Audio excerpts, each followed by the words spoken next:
Prezentācija, mākslīgā intelekta tendences un atvērtie dati. Jūs ar to iepazīstinās Ģirds Bērziņš, Swedbank digitālās inovācijas un stratēģijas vadītājs. Ģirds, labi lūdzam arī tev uz skatuves. Lūdzu, klikarīts tev. Klausīsimies ļoti uzmanīgi, kas tev stāstāms. Labdien! Es biju gaidījis, ka es būšu mazliet vēlāk, ja, tā kā, bet viss labi. Jā, tad man tāds sarežģīts amats, droši vien neviens nesaprat, ko es bankā daru, un tad es šorīt burtiski sapratu, kā man pašam sevi jāpiesaka. Es esmu bankas Toms Brits. Jā, Toms Brits mums stāsta, kāda laikapstākļi nāk. Es, protams, bankā stāstu ne par laikapstākļiem, bet par tendencēm, kādas nāk, kādas tehnoloģijas mums nesīs iespējas, kādus draudus nesīs. Un šodien es mēģināšu ar jums padalīties, ko tad es stāstu iekšienē, un varbūt kādas lietas no tā, ko es stāstu, jums ir noderīgas un rada jaunas idejas, un jūs arī varat kādu ledu salauzt un kādu naudu nopelnīt. Ja? Un, protams, Swedbank ir labākā vieta, kur to naudu turēt, ja, vai ne? Lūk, tā nebija reklāma. Jā, un tad tendenču vērotājiem, protams, ik pa laikam iestājās tāds brīdis, ka saka, es taču teicu, ja, un, protams, viss par un ap mākslīgo intelektu man rada tādu laimes sajūtu, jo, jā, es taču tā teicu, un nākamie daži slaidi, ar kuriem es jums padalīšos, viņi ir, tā teikt, nerediģēti, paņemti no manas 5 gadu vecas prezentācijas, un tad, jūs paši varat vērtēt, vai tas, ko es teicu, vai tas tā ir atnācis, vai atnācis ir kaut kas cits. Protams, stāstot par tendencēm, sākumā, apziņā ir kaut kāda tādas miglainas bildes, un tad tie ir tādi vispārēji teikumi, un tad, kad tās tendences nāk tuvāk, tad jau var pateikt arī kaut ko konkrētāk. Un, protams, pirmā lieta, par ko es runāju, tā kā Toms Brits par valdošiem vējiem, pirms 5 gadiem es teicu, ka ir 3 valdošie vēji tajā pasaulē, kurā mēs dzīvojam. Protams, Donalds Trumps tad vēl pie horizonta īsti nebija, vai bija un pazuda, ja? Bet bija tehnoloģija vēji. Un tehnoloģija pasaulē, protams, tēma numur 1 tie bija dati. Mēs savu dzīvi arvien vairāk varam piefiksēt datos. Ja mēs piefiksējam šo dzīvi datos, tad mēs šos datus, protams, varam izmantot. Otrā tendence, kas bija ļoti izteikta, ka šie dati kļuva standartizētāki, modularizētāki, būtībā tā kā tādi Lego klucīši, un ja jūs iegūstat Lego klucīšus, tad jūs no tiem klucīšiem varat uzbūvēt praktiski jebko. Bet bija viena trešā lieta, kas pēc mūsu tām sajūtām bija manām aiz horizonta. Tā bija tēma, kas bija mākslīgais intelekts. Ja, un mākslīgais intelekts tiešām tam ir nepieciešami gan šie dati, un ir nepieciešama datu standartizācija. Un ja abas šīs divas lietas iestājās, tad iestājās arī mākslīgais intelekts, kas, protams, patērē datus brokastīs, pusdienās, vakariņās un arī nakts laikā pavirina leduskapi, kurā tie dati stāv. Ko vēl pirms šiem 5 gadiem es mēģināju teikt, ka šis viss ir tādā lielākā kontekstā. Proti, mēs runājām pirms 5 gadiem par 4 industriālām revolūcijām un teicām, ka jā, mēs šodien atrodamies tieši 4. industriālās revolūcijas tādā pīķī. Proti, ko nozīmē 4. industriālā revolūcija? 4. industriālā revolūcija darbojās par un ap informācijas tehnoloģijām, par un ap cilvēku darbu, kas ir saistīts ar intelektuālu piepūli. Un 4. industriālā revolūcija ir tā revolūcijas daļa, kurā mēs šīs domājošās mašīnas noliekam, tā teikt, pirmajās darba līnijās, kad mašīnas sāk veikt pamatfunkcijas un būtībā cilvēki sāk apkalpot mašīnas. Ja? Un, jā, pirms 5 gadiem tas likās tāds ļoti dīvains koncepts, latviski sakot, tad šodien liekas diezgan reāls. Bet, protams, varētu teikt, ka tas mākslīgais intelekts, tas ir tagad atnācis. Pirms 5 gadiem es nedaudz pārspīlēju. Es mēģināju sapurināt kolēģis un paskatīties uz tām iespējām, kādas ir. Bet kā mēs redzējām, kā šis mākslīgais intelekts tieši klienta apkalpošanā darbojas. Jo, protams, banka tā ir viena liela, nevis IT kompānija, bet servisu kompānija. Ja, un mūsu interesēs, protams, ir maksimāli izmantot šo mākslīgo intelektu, lai mūsu klienti jūtās laimīgāki. Mākslīgam intelektam, kā jau es teicu, ir kritisks komponents, tas ir piekļuve datiem. Un ir jāsaprot viena vienkārša lieta, ka daudz uzskata, ir tāds stereotips, ka banka sēž uz ļoti daudz datiem, bankai pieder ļoti daudz datu. Īstenībā bankai pašai pieder ļoti maz datu. Jo tie dati, kas ir bankas pārvaldībā, tie ir klienta dati, tie pieder klientiem. Un, kā jau būtībā tika atzīmēts pirmajā prezentācijā, ir viena būtiska lieta, lai šos datus spētu likt pašu klientu interesēs lietā, mums ir sākumā jāsaņem klienta piekrišana. Tad būtībā klientus no šīs ērtības šķir šis piekrišanas moments. Un šis piekrišanas moments, protams, ir ļoti lielā mērā saistīts ar uzticību. Ja klienti uzticās, tad droši vien viņš pakalpojumu sniedzējiem ļauj apstrādāt šos datus un iedot iespēju mākslīgam intelektam padarīt viņus laimīgākus. Ja neusticās, tad tie dati pie tā pakalpojuma sniedzēja ir, bet pakalpojuma sniedzējs ar tiem datiem neko darīt nevar. Un, protams, ir divi scenāriji, kādā veidā šos datus var izmantot. Tas atkal stereotipiskais scenārijs ir, ka tas pakalpojums sniedzējs iegūstot piekļuvu datiem, tad viņš būs tā kā mans lielais brālis. Un tas ir tas, no kā mēs absolūti vēlamies izvairīties. Mēs vēlamies būt nevis lielais brālis, bet rūpīgā māte.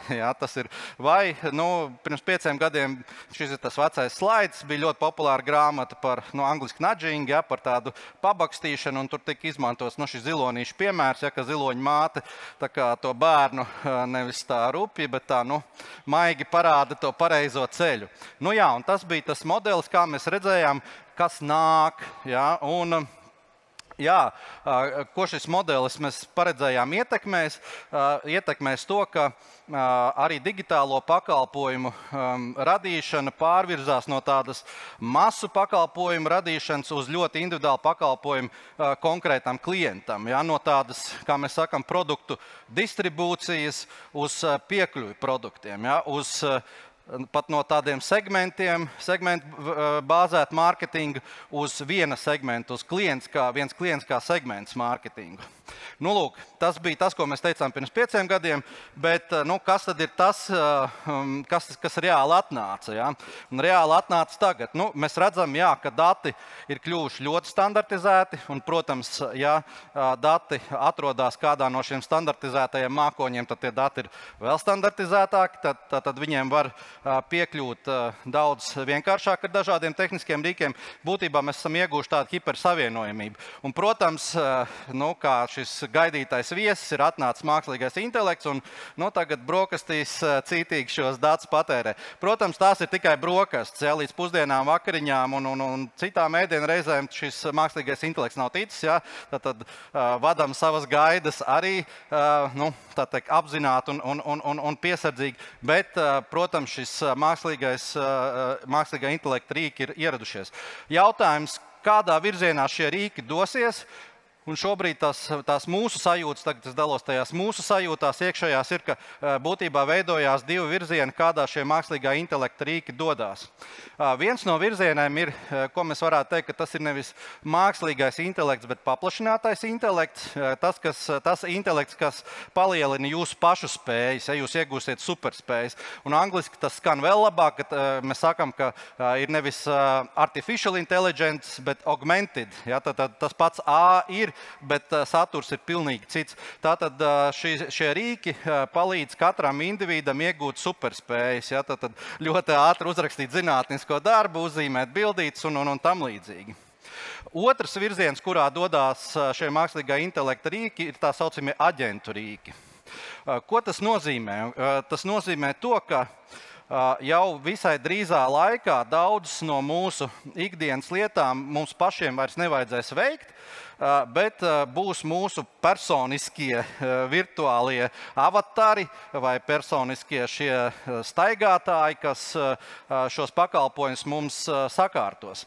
Un nesen kompānija Accenture publicēja savu pētījumu un prognozes, un viņa prognozes saka, ka jau 2032. gadā vidējais cilvēks lielāku savu ikdienas laiku pavadīs saziņā ar saviem mākslīgā intelekta avatāriem, nekā viņš to darīs, lietojot kādas populārākās lietotnes. Jā, šobrīd mēs uzskatām, ka pats labākais, kā mēs klientus varam sasniegt, tā ir mobilā lietotne, tad jau pēc 5 vai 7 gadiem ar vien lielāku lomu un pat varbūt lielāku lomu spēlē šie mākslīgā intelekta rīki. Ko tas nozīmē mums kā uzņēmumam?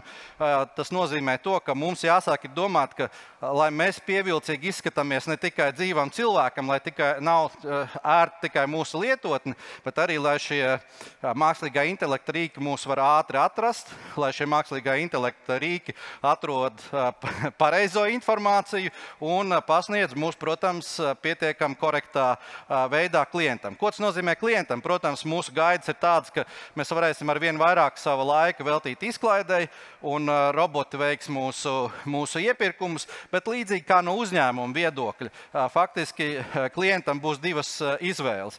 Ja klients uzticās uzņēmumam, tad viņš var atļaut, ka šie mākslīgā intelekta rīki pilnībā sakārto viņu ikdienu, vai no otras puses, ja klients tomēr vēlās kontrolēt, kā šis pakalpojums darbojās, tad šajā jomā arī ir prognozējums pārmaiņas.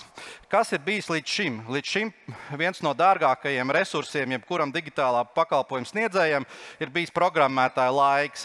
Un tie, kas būvē šīs lietotnes, tas bija visierobežotākais resurss. Šodien mēs zinām, ka ar vien vairāk rīkis paši spēja radīt šīs lietotnes, vajag tikai normālā valodā izstāstīt, ko jūs vēlaties sasniegt. Un atkal šī paša Accenture pētījuma prognoze ir tāda, ka pēc 5-7 gadiem mēs varētu nonākt pie tādas situācijas, ka nebūs vairs viena lietotne, ar kuru uzņēmums runā ar visiem klientiem, bet būtībā mēs varēsim iegūt iespēju katram klientam uzbūvēt šo individuālu interfeisu. Borzov kungam nepatiks, viņš tā ir lietotne, individuālu lietotni vai saskarni, kura novāks troksni, bet runās konkrētā klientam piemērotākajā valodā. Jā, sarežģīti laikam skanēja. Es tagad mēģināšu ar vienu vienkāršāku piemēru. Ja mēs vēlamies kontrolēt pakalpojumu saņemšanu, tad ierast, paņemsim automašīnas piemēru. Mums likās pirms gadiem 10, pat bišķiņ vairāk, 140 sērijas Mercedes, tad jo vairāk podziņu, jo labāk. Tas ir baigi krutais. Un mums arī liekas, ka, ja mākslīgais intelekts stājās mūsu rīcībā, tad mēs varam klientam iedot nevis 3 izvēles, bet 33. Bet jautājums, vai tas ir tas, ko klients parastais vēlās? Droši vien, ka ir klienti, kas vēlās šīs 33 izvēles, bet droši vien, ka klients vēlās vienkāršot šo piekļuvu pakalpojumu. Jā, autoindustrija jau šodien mums atnes šo vienkāršotāko piedāvājumu. Saka, jums nevajag tik daudz pogas, reku ir ekrāns, uz tā mēs visas pogas varam salikt. Vai tas ir ērti, par to mēs varam, protams, pastrīdēties. Bet vai tas ir tas maksimālais, ko mēs varam klientam sniegt? Protams, ka nē. Maksimālais, ko mēs klientam varam sniegt, ir novākt vēl vienu elementu, proti novākt stūri. Un mēs zinām, ka viens traks puisis otru pus okeānam pirms kādu pusgada prezentēja savu koncepciju robotu taksometriem, kuros nav stūris. Jo pamatbūtība ir, ka jūs vajag pārvietot no punkta A uz punktu B, un tam mūsdienās vai rīt stūri vairs nebūs nepieciešami. Un, manuprāt, tas ir ārkārtīgi simbolisks virziens lietotāju saskarnē, proti iedot lietotājiem iespēju konkrētu pakalpojumu saņemt tādā autopilota režīmā. Un būtībā es domāju, ka tas tikpat veiksmīgi arī varētu attiekties uz bankas pakalpojumiem. Jā, droši vien meitenes jums šodien stāstīs, kādas jūs izvēles varat izdarīt, veicot investīciju pakalpojumus, bet iespējams liela daļa no jums teiks, ja jūs mani pazīstat, jums ir dati par mani. Veidojiet to portfeli priekš manis, es esmu gatavs jums uzticēties. Protams, atkal tas galvenais elements šajā visā stāstā ir šī uzticība. Un ja mēs iegūstam šo uzticību, tad mēs, protams, varam veidot šo bezstūres pakalpojumu un vadīt klientu veiksmīgi caur dzīvē. 3 lietas, lai šo nirvānas momentu sasniegtu, vai 3 lietas, kas ved uz šo nākotni. Nevēlties pielikt tur, ja jūs pamanījāt tāds burtiņš I vai viennieciņš. Jo viennieciņš tas nozīmē to, ka, autopilots jau jums var būt tikai viens. Ja? Tas nozīmē, ka tā konkurence par to, kurš šo autopilotu piedāvās, kura būs tā banka, kurai jūs uzticēsiet visu savu ikdienu pārvaldīt, tā būs ļoti, ļoti skarba konkurence. Un tas būs šis viena cilvēka vai S segments, I segments. Un es domāju, ka nākotnē tiešām tie uzņēmumi, kas vēlēsies būt tiešās klienta attiecībās, tā domāšana vai tā biznesa modelis ir tas es vai es neesmu šajā biznesā. Lai to sasniegtu, protams, mums mākslīgais intelekts ir tas rīks vai tas instruments, ar ko mēs to varam sasniegt. Bet tas mākslīgais intelekts, protams, nav pašmērķis, tas ir līdzeklis. Ja? Un šī brīža diezgan daudz informācijas un diezgan daudz trokšņu, manuprāt, ir par to, ka rīks ir kā mērķis. Nē, rīks ir kā līdzeklis. Un vienmēr, manuprāt, ir jāpatur tā ideja, uz kurien tad mēs vēlamies iet. Un tā trešā lietiņa, tā praktiskā lietiņa, lai to izdarītu, kā mani pakalpojumi šādā ekosistēmā var darboties. Informācija tehnoloģija cilvēki ļoti labi saprot, par ko ir runa.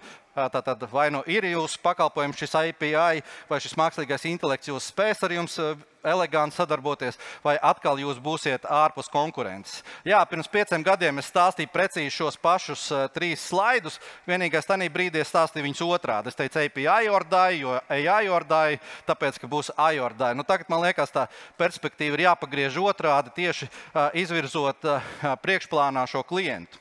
Jā, un šis ir atkal tas vecais slaids, ko es esmu atnesis, un man šķiet, ka viņš joprojām ir aktuāls. Ir tikai 2 lietas, ko es esmu pamainījis. Tas ir fons, protams, jā, tas ir kļūst ilgtspējīgāks. Jā.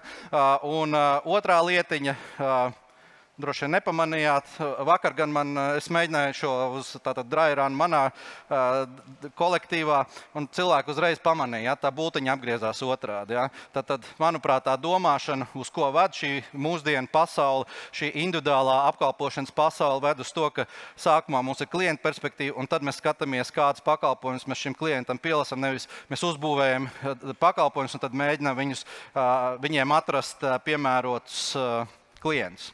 Jā, tas arī ir tas, ko es mēģināju jums šodien ātri padalīties. Un jā, 15 minūtes pagāja.